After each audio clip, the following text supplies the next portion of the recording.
this is just a trophy rat. I know in Ohio, you know, Kentucky, whatever, you have bigger rats, but in North Carolina, this is a really good rat. Let me show you so you can get a better look at it. Hi, we're Art and Bree. 4 years ago, we left the city to buy a 100-year-old farm to turn it into our own productive homestead where we can grow our own food, build a healthy life, and raise our kids just how we like. If you want to join us in our homesteading adventure on our small farm, don't forget to subscribe to our YouTube channel.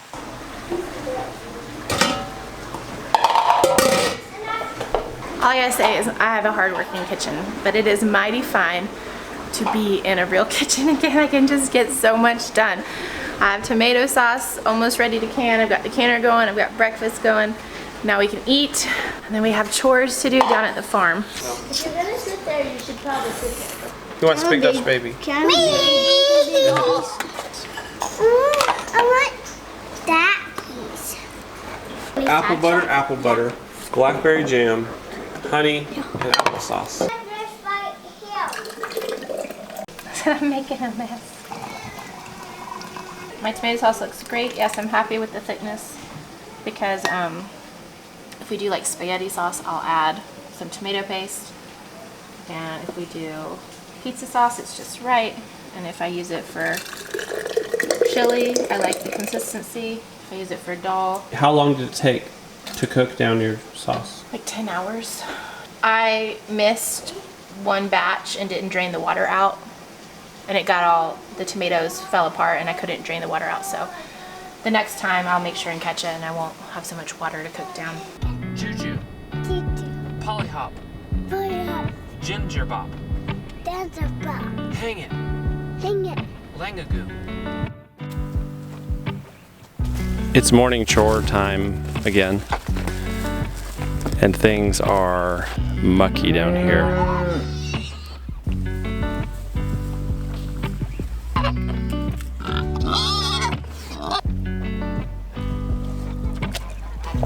We love New Country organic feeds for their quality and purity, but they tend to be a little powdery.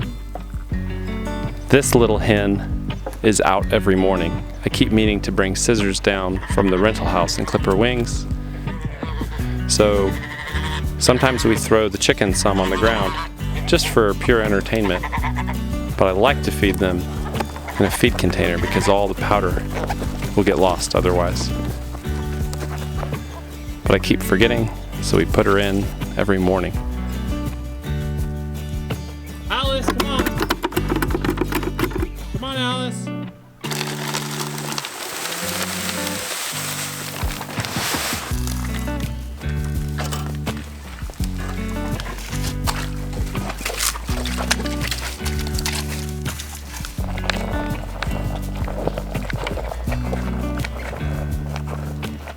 Oh, it's a mucky mess.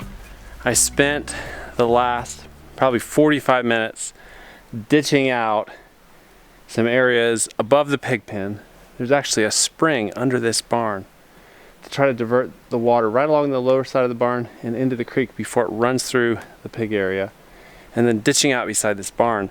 This time of year for us is always sloppy, and when you have animals out in it, it just makes a mess. This lady, I got distracted by digging ditches, and this lady has just wandered off into the yard. You know what? I'm just gonna let her eat out here for a while. Why not? Well, this is immensely frustrating. This dumpster, they left this dumpster in the middle of our front yard. Basically, look at this. Here's the dumpster. There's the house. Every other switch out they've done a really good job on, but this I'm just looking at it and I'm still trying to figure out what is wrong, what happened. Where is it? Where is it? This is horrific. My 2-year-old's wandering around with a I just don't know if this is funny in any world but my world. It's funny. Don't touch it. We gotta wash your hands. My 2-year-old found a dead rat, or who found it? Me. You found it, he grabbed it, and he's running around and he's got it in the back of his car. See what? It's like the biggest rat I've ever seen. Is that rat? It's a huge, huge dead rat. Is that funny? I don't know if it's funny. It's actually really gross, but it's kind of funny, yeah. I'm gonna dive it through. Oh no, we don't. The rat doesn't need to go on a drive. Look how big this rat is, though. The body is like maybe 9 inches, and the whole length is probably 14 inches. I'm gonna get out of here. The cat killed this rat. Obviously, like the back of its head is torn up, which I'm so proud of the cat. Wow, I had no idea that she'd take on a rat this big. Wow, that's a nice rat. I mean, huge, terrible rat. Wow, all right, let's go wash your hands. Okay, the story with the dumpsters. I was getting down on them. There was frost on the grass when they got here. I guess they got here really early. And when the sun hit it, it melted off, and their tires were spinning on the grass. So they're actually coming back out here. Anyway, they're coming back. They're gonna get us switched out so I can start working again. Jump out. There you go. I've been hunting this morning in the rain, and I got a real trophy. Pretty happy with this kill. The cat is gonna try to claim the kill as her own. He killed one the other day that really clued me into, like, there are some trophy rats on this property. Wow.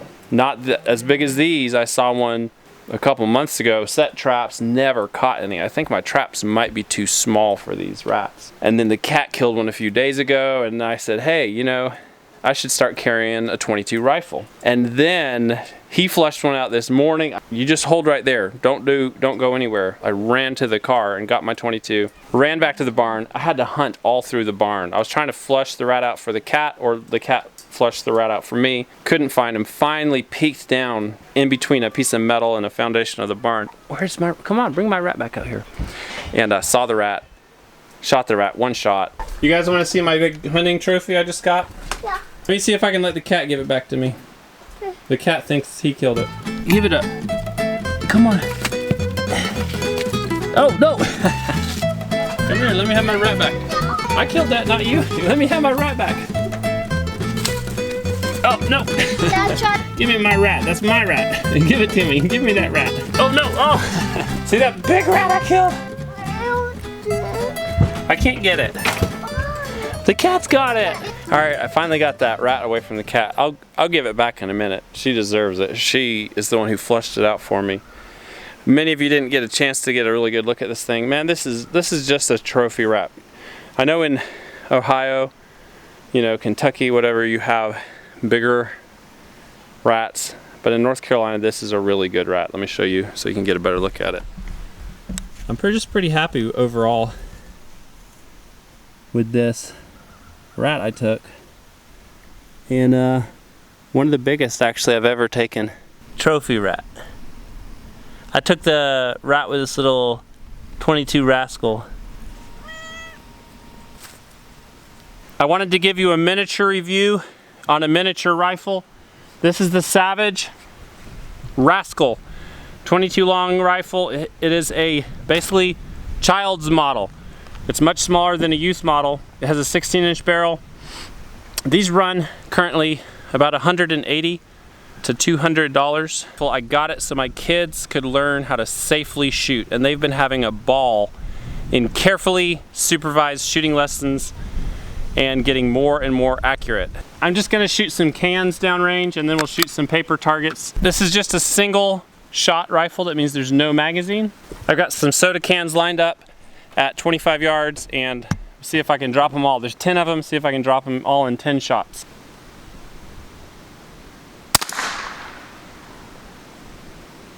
I can't tell if I hit it, but I'm gonna move on to the second can. I had to put water in my cans because it was so windy. Watch me miss them all.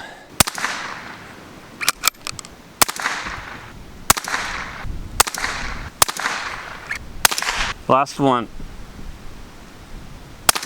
10. All right, my gun's clear. I'm gonna walk down range there. I just adjusted the windage, so let's see what we got here. First one's a hit, second's a hit, third is a hit, fourth is a hit, 5 is a hit, 6 is a hit, 7 is a hit, 8 is a hit, 9 is a hit, and 10 is a hit. All right. I am completely pleased with this little firearm. It's actually one of the most fun guns that I have to shoot. The kids are loving it, and I'm really enjoying teaching them safety. I'm gonna put 5 rounds in this target, and then we'll go down range and check it.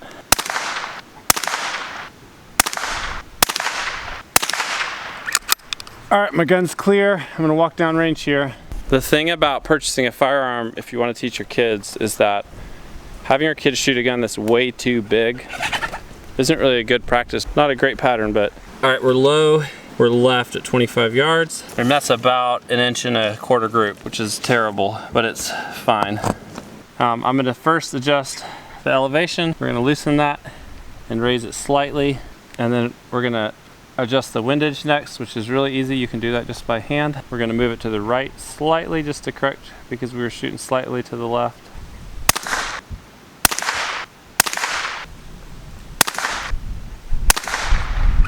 All right.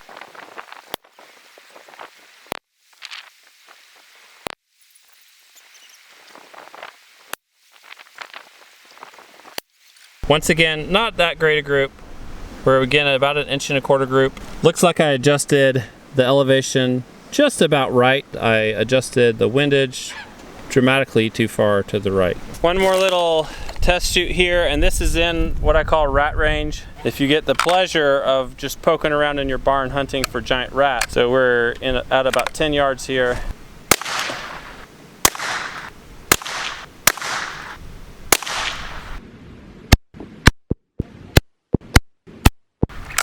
All right, and there we have 5 rounds in one hole, just slightly low, slightly right.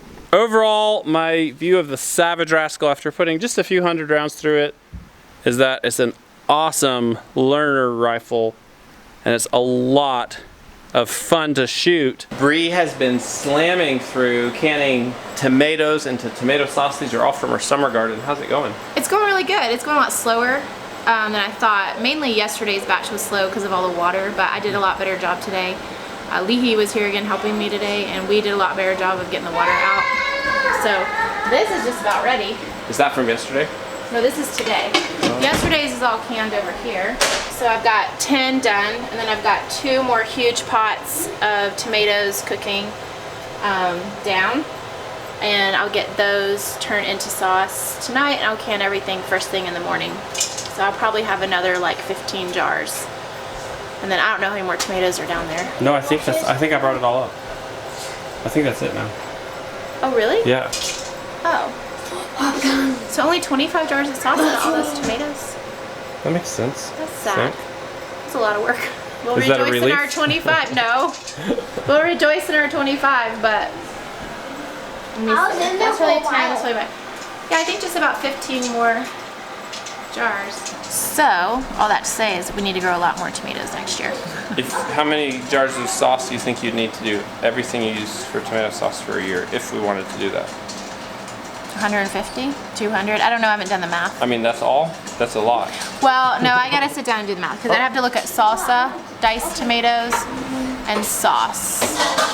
Because that's pretty much all we use for tomatoes. But we would need, oh yeah, we need way more than that. So we would need 112 of sauce, about 30 of salsa, and I'd say about 112 of, maybe 150 of diced. Wow.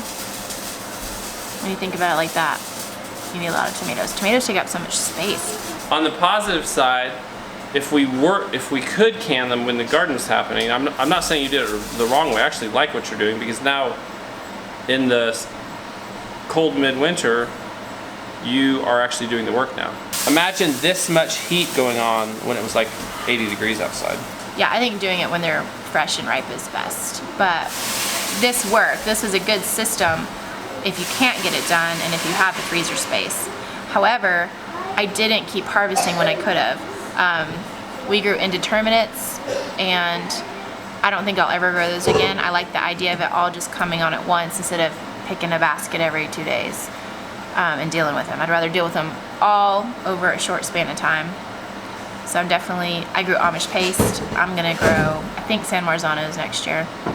I need to look into it a little more. I mean, I still feel blessed but 25 quarts, and I have spent hours babying those tomatoes. I mean, That's true. 20 hours probably, just babying tomatoes. Because we live in a really wet climate and you have to baby them to get them to produce before they blight. But basically, it's pretty large volume of tomatoes is going into one jar. It's like you're boiling it way down to thicken it. Yeah, for the sauce. Diced tomatoes and salsa would be a different story. Yeah. It's interesting when we're actually doing this stuff just to see how much it takes. It takes a lot of tomatoes. And it makes you think like you might actually, if you were thrown into a situation where you had to grow your food, you would probably actually modify your diet a lot just for simplicity. Yeah, we wouldn't eat tomatoes. Like, if we had to grow all of our own food, I would focus way more on greens, root crops, Squashes and squashes. and deer. Yeah. All right, you're closing in on it. Yeah, I think I got one more round of this, and then with the sauce will cook down, and then I'll can it. Let Daddy get the next bit in, and then y'all can do the next one. The boys love doing this.